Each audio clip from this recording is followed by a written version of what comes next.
L'histoire des Américano-Libériens est une saga fascinante, mêlant liberté, exil, conflit et identité.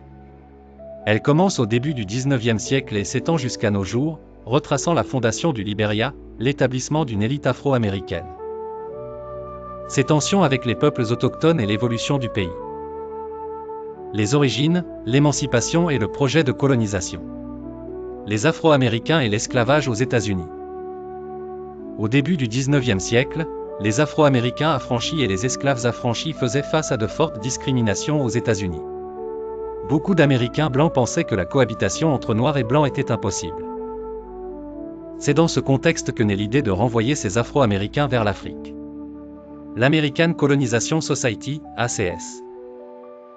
En 1816, des personnalités influentes, dont James Monroe et Bushrod Washington, créent l'ACS, avec pour but d'établir une colonie pour les Afro-Américains affranchis en Afrique de l'Ouest.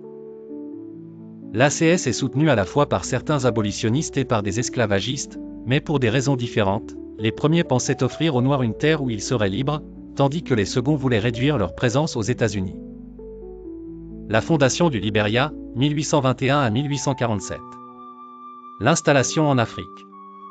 En 1821, l'ACS achète des terres à des chefs locaux dans la région du Cap Mesurado, en échange d'armes et de marchandises. En 1822, les premiers colons afro-américains arrivent et fondent Monrovia, du nom du président américain James Monroe. Les débuts sont difficiles, maladies, attaques des populations autochtones et tensions internes affaiblissent la colonie. Mais les Américano-Libériens finissent par établir leur domination avec l'aide des États-Unis. Un État à l'image des États-Unis. Les Américano-Libériens organisent leur société sur le modèle américain. Une constitution rédigée en anglais. Un gouvernement inspiré du système américain avec un président, un congrès et une cour suprême.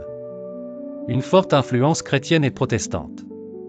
En 1847, le Libéria proclame son indépendance, devenant la première république indépendante d'Afrique. Joseph Jenkins Roberts, un Afro-Américain né libre en Virginie, en devient le premier président. La domination des Américano-Libériens, 1847 à 1980. Une élite coupée des autochtones. Les Américano-Libériens se considèrent comme supérieurs aux peuples autochtones et instaurent une société ségrégée. Ils imposent leur culture, l'anglais devient la langue officielle. La mode vestimentaire, l'architecture et les institutions sont copiées des États-Unis. Le christianisme est favorisé au détriment des religions traditionnelles africaines. Les peuples autochtones sont marginalisés et n'obtiennent pas les mêmes droits. L'économie, du commerce à la dépendance. Au XIXe siècle, le Libéria prospère grâce au commerce du caoutchouc et de l'exportation du bois.